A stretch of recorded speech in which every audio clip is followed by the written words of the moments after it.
And welcome back to The Wrap. Before we jump in, let's jump on board, shall we? Newsmax wants to send one lucky couple on a 7-day Silver Sea cruise to the Caribbean this winter.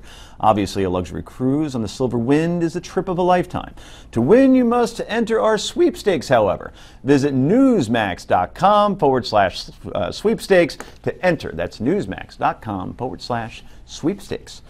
So, the Hillary.com, or the Hill.com, excuse me, featuring, we have Hillary in here so much, I just automatically defaulted to that, featuring a story today about 2016 hopeful Senator Bernie Sanders of Vermont. The headline reads, "Sanders' surge is becoming a bigger problem for Clinton." The self-described socialist is a big draw in New Hampshire and Iowa, and is even getting some support from Elizabeth Warren backers. One big difference between Clinton and Sanders, he's not accepting big super PAC money. I worry about us moving to an oligarchy where our political system is controlled by the rich and the powerful. I am raising money from small individual contributions. BernieSanders.com has raised now some 200,000 people have sent in small contributions. I don't have a super PAC. I don't want the money from the billionaires, and that's the way we're going to run our campaign. So, can this independent from Vermont be a serious contender? Well, I think we have just the guy to answer that question. We're now joined by three-term New Hampshire governor and former co-chairman of the George H.W. Bush 1988 presidential campaign. I think that went pretty well. As well as his chief of staff from 1989 to 1991, John H. Sununu, joining us from New Hampshire. Looking well, sir. How are you? I'm feeling great. How are you guys? Outstanding. All good. Governor Sununu is also the author of a tremendous new book. It's called The Quiet Man, The Indispensable Presidency of George H.W. Bush. So, my first question for you, Governor. Your experience in politics is second to none. Senator Sanders seems to be making a move, to the surprise of many. Is it largely symbolic, or does he actually have a real chance? Well, you have to understand what Bernie Sanders' role is. Bernie Sanders' role is really to show how weak Mrs. Clinton is. And if he does that, I'm not sure Bernie Sanders will be the competition. I think that's when the Democratic Party starts looking at someone like Joe Biden or John Kerry in order to pick up the slack. But he's sort of the front, the leader, the tip of the spear, I guess that's the word I'm looking for, in this assault on Mrs. Clinton. And he will do his job if he demonstrates with polling numbers that she really can't win. Governor, it's Rick Unger. Look, I don't agree with you about most things, but I will say that you're one of the more astute political observers I'm aware of, certainly up in your home state. So I take you very seriously when you point Rick, this out. Rick, you can't be that wrong all the time.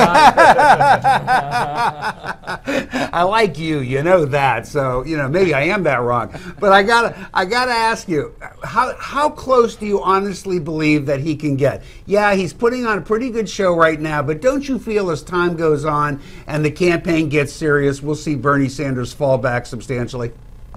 Nobody's voting for Bernie Sanders. Bernie Sanders is the box they check when they say we don't want Hillary Clinton. I understand, but do you think they'll all check it? She got 41% here in the last poll. He got 31. The 41 means 59% of the Democratic primary voters did not want to be identified with her. That's not a trivial number. No, you're right. I agree with that. Governor, I have to ask, and you know, our viewers know this about me. I declared a horse in this race. Not a lot of hosts do that, but I've decided to jump in. He hasn't even declared yet, however, and that's the governor of Ohio. His name is John Kasich. Oh, John Kasich. Yeah, and I think his record as Ohio governor, most impressive, I think, of any candidate running or, you know, that may run. And I think his candor and his genuine passion for all Americans is unmatched. I think he's a very, very formidable candidate. I understand that you are perhaps helping him make his decision. No, help me out here. Is he going to run? My son. And what do you think his chances It's the other John Sununu. It's the imposter John Sununu. Oh! My son, the senator. Okay. You look a heck of a lot alike. But if John Kasich ran, in all seriousness, sure. John would be a formidable candidate. Why is that? John, as you say, has a great record as a governor. I'm very partial to governors. I hope that the Republican process ends up being amongst Jeb Bush and John Kasich and Christie and Walker And I really think the country needs a governor in the White House to clean the mess that's there. Someone who's dealt with legislatures, somebody who's been able to bring both sides of legislatures together to come and pass laws, somebody who understands how to cope with the bureaucracy, and someone that understands that leadership is an individual quality in which you have to spend personal political capital in order to do well for your constituencies. Regardless of who the candidate is, and this will be a one-word answer for you, does the GOP take back the White House in 2016? Yes, the What'd you pendulum think of he was history gonna is say? there. Here, the pendulum of history is there. Since 1952, no party has held the White House for more than 8 years except once. That was George Herbert Walker Bush, the subject of that wonderful book, The Quiet Man. And let's put the book up once again, everybody, as we say goodbye to John Sununu and help him enjoy his weekend. Governor, thanks so much for coming on. The Quiet Man, the indispensable presidency of George H.W. Bush. John Sununu, thanks for joining us.